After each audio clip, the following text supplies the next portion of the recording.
অনেক মানুষ মনে করে যারা বক্তা বয়ান করে তাদের মনে হয় এই 6 মাস ভালোই ব্যবসা চলে। এটা অনেকে ধারণা। এখন আমার সামনে বসে অনেকে বলবে যে না, আমরা এরকম বলি না। আপনারা কি জনগণের বাইরে, জনগণের ভিতরে না? আমাদের হুজুরদেরকে বাস দেওয়ার সময় কি আপনারা দেন না? কথা কন নাকি দেন না? আপনারা আগে দেন, বাস দিতে দিতে আসমানে তুলেন, আবার সুনাম করতে করতে মাটির নিচে ডুবাইয়া ফেলান। এমন লোক আছে না নাই? উলামায়ে কেরাম রাত দিন একাকার করে দিয়ে শুধুমাত্র আপনাদের জন্য কষ্ট করতেছেন কেন? যেন কোরআন হাদিস কিছুটা বুঝেন, দ্বীনের পথে যেন আপনারা আসেন। এই যে ধোঁকাময় এক দুনিয়ার পিছনে আমরা দৌড়াইতেছি, যেই দুনিয়া আপনাকে ধোঁকা ছাড়া আর কিছুই দিবে না। ঘুমায় পড়ছেন আপনারা? সালামের উত্তরে তো মনে হয় ঘুমায় গেছে। আমি এক ঘুম দিয়ে আসছি। কোন রাত 12:30 তেলাওয়াত করে কেউ, কিন্তু আমার এখানে রাত 12:30টার কাছাকাছি বেজে গেছে। আপনারা তো ওই হিসাবে এক ঘুম দেওয়া দরকার ছিল, ঘুম এখনো দেন নাই। সালামের জবাবটা আরো জোরে দিলে ভালো হয় না? পারবেন সবাই? চলেন আবার আমি সালাম দিই। আসসালামু আলাইকুম ওয়া রাহমাতুল্লাহ।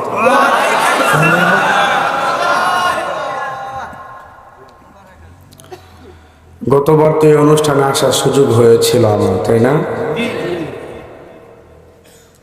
গতবারের চেয়ে এইবারের মাহফিলটা তুলনায় বড় হয়েছে না? গতবার তো বলে গেছিলাম যে সামনের বার যেন বড় হয়। আলহামদুলিল্লাহ এবার অনেকটা বড় হয়েছে, সামনের বার আরো বড় হবে ইনশাআল্লাহ। এখন উদ্যোগ কি সবার নিতে হবে না? উদ্যোগ যদি একজন নেয় তাহলে হবে? সবাই যদি এটার সাথে সম্পৃক্ত থাকেন, লাভ কার? আপনার নাকি অন্য কারো? হ্যাঁ, যে এই প্রোগ্রামের সাথে নিজেকে সম্পৃক্ত রাখতে পারবে তার লাভ আছে না নাই? সেই জন্য যারা এই প্রোগ্রামের আয়োজন কমিটি আছে, আপনারা যারা যুবক ভাইরা আছেন, সবসময় চেষ্টা করবেন পরামর্শ দিয়ে হোক, কাজ দিয়ে হোক, টাকা দিয়ে হোক, সহযোগিতা করার জন্য। সবাই পারবেন ইনশাআল্লাহ? হযরত সালমান ফারসি সাহেব দামাত বারাকাতুহু হযরত অনেক মূল্যবান কথা আপনাদেরকে শোনায় গেছেন। উলামায়ে কেরাম রাত দিন মেহনত করতেছে আপনাদের জন্য। হযরত কোথা থেকে আসছে জানেন? ভোলা থেকে। ভোলা থেকে দুপুর 2টায় এসে আবার 2টায় না ঘুমিয়ে এই মাহফিলের জন্য রওনা দিয়ে আপনাদের কাছে আসছেন। অনেক মানুষ মনে করে যারা বক্তা বয়ান করে তাদের মনে হয় এই 6 মাস ভালোই ব্যবসা চলে। এটা অনেকে ধারণা। এখন আমার সামনে বসে অনেকে বলবে যে না, আমরা এরকম বলি না। আপনারা কি জনগণের বাইরে, জনগণের ভিতরে না? আমাদের হুজুরদেরকে বাস দেওয়ার সময় কি আপনারা দেন না? কথা কন নাকি দেন না? আপনারা আগে দেন, বাস দিতে দিতে আসমানে তুলেন, আবার সুনাম করতে করতে মাটির নিচে ডুবাইয়া ফেলান। এমন লোক আছে না নাই? উলামায়ে কেরাম রাত দিন একাকার করে দিয়ে শুধুমাত্র আপনাদের জন্য কষ্ট করতেছেন কেন? যেন কোরআন হাদিস কিছুটা বুঝেন, দ্বীনের পথে যেন আপনারা আসেন।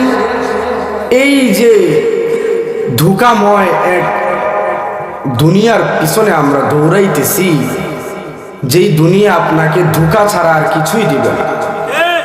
আপনার আগে আপনার বাবা মা, দাদা দাদি, আপনার পূর্বপুরুষ সবাইকে কি দিয়েছে? এই দুনিয়া ধোঁকা দিয়েছে। আপনাকে ওই ধোঁকাই দিবে, ধোঁকা ছাড়া আর কিছুই দিবে না। এই দুনিয়া হলো কঠিন এক স্বার্থপর দুনিয়া, যেই দুনিয়াতে আপনার আপন বলতে কেউ নেই। মনে হয় সবাই আছে, ভালোবাসার জন্য মা আছে, বাবা আছে, ছেলে মেয়ে আছে, কেউ নেই। সেটা কি দেখেন নাই করোনার সময়? দেখেন নাই? কেউ তো এটা বুঝার বাকি নেই। হাসরের মাঠের অবস্থা আল্লাহ তাআলা কিছুটা এই করোনা দিয়ে দেখায় দিছে। তারপরেও যদি কোনো মুসলমান সতর্ক না হয়, এখান থেকে শিক্ষা না নেয়, তাহলে তার জন্য আরো কঠিন অবস্থা রয়েছে। আমি কিছুক্ষণ আগে যখন গাড়ি দিয়ে আসতেছিলাম, ফেসবুকে একটা ভিডিও দেখতেছিলাম, করুণ এক দৃশ্য। এই কথাগুলো যুবক ভাইদের জন্য। একজন বাবা যিনি সারা জীবন আর্মিতে চাকরি করছেন, একজন মা যার 6টা সন্তান, আরেকজন মা যার 8টা সন্তান, শেষ বয়সে সন্তানদের জন্য এত কষ্ট করে এত পড়াশোনা করিয়ে শেষ বয়সে তাদের কপালে বৃদ্ধাশ্রম জুটেছে। এই গল্পটা আমি দেখতেছিলাম। এটা কোনো গল্প বলতেছি না আপনাদেরকে। একজন সাংবাদিক ওই বাবা মার কাছে বৃদ্ধাশ্রমে গিয়ে তাদের মুখ থেকে নেওয়া কথাগুলো তুলে ধরেছে। ও যুবক ভাই, যে বাবা মা আমার আপনার জন্য এত কষ্ট করে, ওই বাবা মাকে আমি আর আপনি লাথি মারি কার জন্য? কোন বাড়ির কোন মেয়ের জন্য? নিজের সামান্য একটু স্বার্থের জন্য। ওই বাবা কাঁদতেছেন আর বলতেছেন, জীবনে তো কোনো গুনাহ করছি বলে মনে হয় নাই যে এমন গুনাহ করছি শেষ বয়সে আমাকে বৃদ্ধাশ্রমে পড়তে হবে। বৃদ্ধাশ্রমটা আমার আপনার বাড়ির মতো না। আমার আপনার বাড়িতে 3 বেলা যেইভাবে খানা খাই সেই খানা খাওয়ার মতো না। কঠিন এক পরিস্থিতি, কেউ নেই আপনার। আপনি ঘরের মাঝে একসাথে 1 সপ্তাহ থাইকা দেখেন, মনে করবেন আপনার কেউ নেই, দেখবেন ওই জীবনটা কেমন লাগে। যেই বাবা মা এত আশা করে, এত পড়াশোনা করে, এত শিক্ষিত বানাইয়া আপনারে উপরে উঠাইল, ওই বাবা মারে আপনি শেষে কি দিলেন? বৃদ্ধাশ্রম উপহার দিলেন। আপনার কি মনে হয় আপনার সন্তান আপনাকে ভালোবাসা উপহার দিবে? কি মনে হয় দিবে? আপনার সন্তান আপনাকে এর চেয়েও করুণ এক বিপদে ফেলে দিয়ে থেকে যাবে। এটার কোনো মিথ্যা না, সত্য এক বিষয়। আপনি যেমন করবেন আপনি ফল তেমন পাইবেন। সুতরাং যারা স্কুল কলেজ ভার্সিটিতে পড়াশোনা করতেছেন, আপনাদের কাছে অনুরোধ, আপনাদের পায়ে ধরে জীবনে যাই করেন ভাই, কলিজার টুকরা বাবা মাকে কখনো কষ্ট দিবেন না, কখনো কষ্ট দিবেন না। কোরআনের আয়াত, হাদিসে বলেছেন নবীজি, কোনো বাবা মা যদি তার সন্তানের জন্য অন্তর থেকে শব্দ একবার উচ্চারণ করেন, এতটুকুই যথেষ্টই সন্তান ধ্বংস হওয়ার জন্য। কি দরকার আছে অন্য একজনের জন্য আপনার কলিজার টুকরা মা বাবাকে আপনি কষ্ট দিলেন? যে বাবা মা আপনাকে জন্ম না দিলে আপনি জন্ম নিতেন না। যে বাবা মা কষ্ট করে সেই শীতের রাতে, আপনি তো কিছুই বুঝতেন না, আপনার হাত ছিল তার কর্ম ছিল না, আপনার চোখ ছিল তার কার্যকারিতা ছিল না, আপনার কান ছিল শ্রবণ শক্তি ছিল না, আপনার পা ছিল কিন্তু হাঁটার শক্তি ছিল না, আপনার জবান ছিল বলার শক্তি ছিল না। সেই মুহূর্তগুলোতে এই প্রিয় মা, এই মা ছাড়া আপনার এই ইশারা ইঙ্গিতের অবস্থা কেউ বুঝতেন না। শীতের রাতে আপনি তো কান্নাকাটি করতেন, মা তো শান্তি মতো ঘুমাইতে পারতো না, আপনি তো পায়খানা করে দিতেন, প্রস্রাব করে দিতেন, সেই মা না ঘুমায় পরিষ্কার করতো। আপনি কান্না করলে মা না খেয়ে আপনাকে খাওয়াইতো। আপনার কষ্ট মা সহ্য করতো না। আর সেই মাকে আপনি বৃদ্ধাশ্রম উপহার দেন। কিছু বুঝেন? আপনাকে আল্লাহ কি দিবে? দুনিয়াতেও দিবে, আখিরাতেও জাহান্নামের আগুনে পোড়াবে। আপনাদের সবার কাছে হাত জোর করে বলি, প্রিয় ভাইয়ারা, এই কথাগুলো আপনাদের সাথে রাগে বলতেছি না, আপনাদের দোষ বলতেছি না, বোঝানোর জন্য। কার কথা কখন কার মনে লেগে যায় আমরা কেউ জানি না। অনুরোধ হলো, কখনো বাবা মাকে কষ্ট দিবেন না। সবাই পারবেন তো ইনশাআল্লাহ? সবাই পারবেন ইনশাআল্লাহ? একটু হাতটা তুলেন দেখি কে কে পারবেন। আল্লাহ কিন্তু হাতগুলো দেখতেছেন। আল্লাহ তুমি হাতগুলোকে কবুল করে নাও। নামাজ হুজুর বয়ান করে গেছেন, হুজুর যে এত কষ্ট করে বয়ান করলেন, আপনারা দেখবেন এই গেট দিয়ে বের হয়ে রাতের বেলা যায় ঘুমাবেন, সকালবেলা হুজুর যে কি বয়ান করছে আর মনে থাকবে না। হয়নি এটা ভাই? কিন্তু এত কষ্ট করে হুজুর বয়ান করলেন, রাত 12টা 1টা পর্যন্ত বসে রইলেন কেন? কিছু নেওয়ার জন্য না তো, কিছুই তো নিলেন না। এত মাহফিল হচ্ছে বাংলাদেশে, বাংলাদেশে বক্তার অভাব নাই। দৈনিক এমনও বক্তা আছে যাদের 2টা 3টা 4টা মাহফিল থাকে। তাহলে সারা বাংলাদেশের 64,000 জেলায় 64,000 গ্রাম না, 64,000 জেলা না গ্রাম? গ্রাম। আমার মনে হয় 64,000 গ্রামে 64,000 মাহফিলই হয়। কোথায়? আমি তো মুমিনদেরকে, যারা মুসলমান, তাদের চরিত্র, কথাবার্তা, আমল আখলাক হুজুররা যেভাবে বলেন ওইভাবে তো হচ্ছে না। কেন? আমরা কিছু নিচ্ছি না উলামায়ে কেরামদেরকে, উলামায়ে কেরামদের কাছ থেকে কিছু নিচ্ছি না। কিছু নিতে হবে। এত কষ্ট করে বসে আছেন, রাত 12:30টার উপরে বাজে। আপনাদেরকে কেউ টাকা দিয়ে এখানে আনছে? হ্যাঁ? মাহফিলের পরে বিরিয়ানি দিবে না জিলাপি দিবে? কিছুই দিবে না। অথচ আপনি অন্য কোনো প্রোগ্রামে গিয়ে দেখেন, আপনাদেরকে টাকা দিয়ে খাইয়ে ভাড়া করে তারপর বসায় রাখে।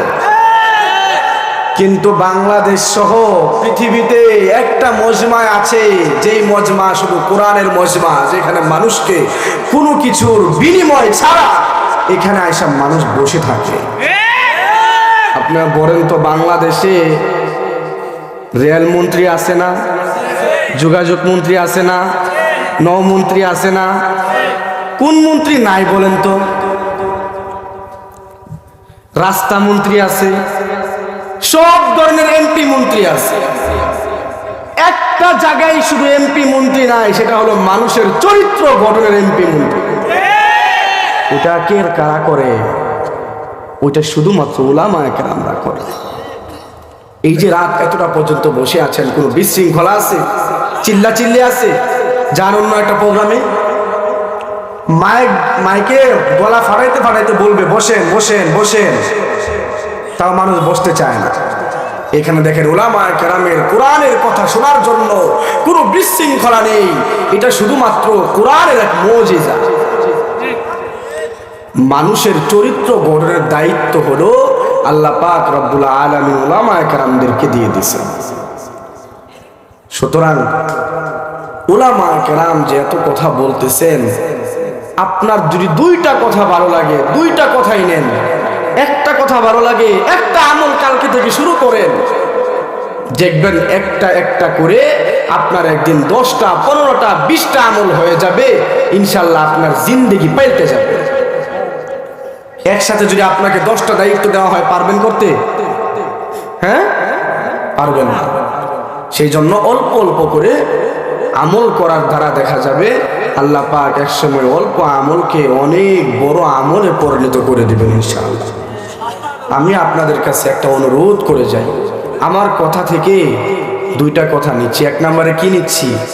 কেউ বাবা মাকে, সবাই তো বলছেন যে কষ্ট দিবেন না, মনে থাকবে এটা? এখানে বলে যাওয়ার পরে ঘরে গিয়ে এটা আবার চিন্তা করবেন, ভুলে যান না। আপনি আপনার বাবা মাকে কষ্ট দিলে আমরা জানবো, আমি জানবো, আমি তো এখানে আর আসবো কিনা তাও জানি না, আল্লাহ জানবে কিনা? আল্লাহ জানেন না উনি? আপনি প্রকাশ্যে আর গোপনে যাই করেন আল্লাহ পাক রব্বুল আলামিন সদা সর্বদা আপনাকে দেখতেছেন, কিন্তু কোনো সন্দেহ নেই। সুতরাং একজনের দিকে তাকিয়ে একজনের কথায় জুসে কখনো মা বাবাকে কষ্ট দিবেন না। হুশে থেকে তারপর চিন্তা ভাবনা করে কাজ করতে হবে। জীবনের প্রতিটা মুহূর্ত, প্রতিটা কদম যখন সামনে আগাবেন, চিন্তা করে আগাবেন এই কদমটা আগানোর দ্বারা আমার কোনো ক্ষতি হবে কিনা। আপনি রাস্তার পাগলকে জিজ্ঞাসা করে দেখেন, রাস্তার পাগলকে বললেন যে তুমি রাস্তার মাঝখানে যাও, গাড়ি চলন্ত অবস্থায় রাস্তার পাগল যাবে? যাবে? রাস্তার পাগল যদি তার সেই ভালোটা বুঝে, আপনি মুসলমান হয়ে, শেষ নবীর উম্মত হয়ে, এত ভালো একজন মানুষ হয়ে, মুসলমান হয়ে, মুসলমান দাবি করে আপনার ভালোটা আপনি কেন বুঝবেন না? উলামায়ে কেরামরা এতবার বুঝানোর পর দ্বিতীয় একটা অনুরোধ হলো, যারা যুবক ভাইয়েরা আছেন, 12:30 আপনাদের জন্য খুব বেশি রাত? হ্যাঁ, কিসের রাত এটা? ফেসবুক চালানোর রাত, ঠিক আছে না? যাদের স্ক্রিন টাচ মোবাইল আছে ওনারা এখন কি করলেন হইল সত্যি করে বলেন তো? ফেসবুক চালাইতেন না? আচ্ছা, এটা তো লজ্জার কোনো বিষয় না, স্বাভাবিক, চালাইতেই পারেন। কিন্তু ফেসবুকটা যদি আমাদের ভালোর জন্য আমরা চালাই, ফেসবুকে ভালো আছে খারাপও আছে, আছে না নাই? যুবক ভাইয়েরা যারা 365 দিনের দিন, 365 দিনে আপনারা কি শুনেন? গান শুনেন না? হ্যাঁ, না শুনলে ভালো লাগে? এখানে কয়জন আছেন যে দিনে গান না শুনেন? মাশাআল্লাহ, যারা আছেন তারা তো মাশাআল্লাহ, আলহামদুলিল্লাহ। কিন্তু অধিকাংশই 99% যুবক ভাইয়েরা গান শুনেন কিনা বলেন? শুনেন কিনা? আপনাদের কাছে আমার অনুরোধ হলো, আজকে হলো সোমবার, আজকে তো সোমবার শেষ, আগামী সোমবার পর্যন্ত এইখান থেকে ওয়াদা করে যাবেন। কয়দিন? 7 দিন। কয়দিন? জুড়ে বলেন কয়দিন? আরো জুড়ে কয়দিন? 7 দিন। এই 7 দিন মোবাইল থেকে কোনো যুবক ভাই 1 সেকেন্ডের জন্য গান শুনবেন না। তাহলে কি করব? এই 7 দিন শুধুমাত্র আপনি ওয়াজ আর গজল, তেলাওয়াত এইগুলো শুনবেন। এখন কথা হলো, এই 7 দিন শোনার দ্বারা আমার ফায়দা কি হবে? ফায়দা কি হবে আপনারা জানেন না? আপনারা আমাদের চেয়ে বেশি জানেন। দেখবেন আম মানুষকে একটা মাসালা জিজ্ঞাসা করবেন, পারুক আর না পারুক হুজুরের আগে জায়েজ না জায়েজ বলে দেয়, পরে নাই কিন্তু জায়েজ না জায়েজ হ্যাঁ বলে দেয় আগে। তো আপনি যদি 7 দিন একাধারে এই আমলটা করেন, ফায়দা আছে কি না? আছে। কিন্তু আমার কাছে হলো এই 7 দিনের মধ্যে এই যে আপনি কোরআন তেলাওয়াত শুনতেছেন, গজল শুনতেছেন, আল্লাহ তাআলা আপনার রিজিকের মাঝে বরকত বাড়ায় দিবে, আল্লাহ তাআলা আপনার চেহারার নূর বাড়ায় দিবে, আল্লাহ আপনার ভিতরে আমল আখলাক ঠিক করে দিবে। আপনার ফ্যামিলিতে সমস্যা থাকলে আল্লাহ সমাধান করে দিবে। 7 দিন করে দেখেন, যদি মনে হয় আমার গানের চেয়ে 7 দিন যা শুনছি তা ভালো, তাহলে সারা জীবন আর কোনোদিন গান শুনবেন না ইনশাআল্লাহ।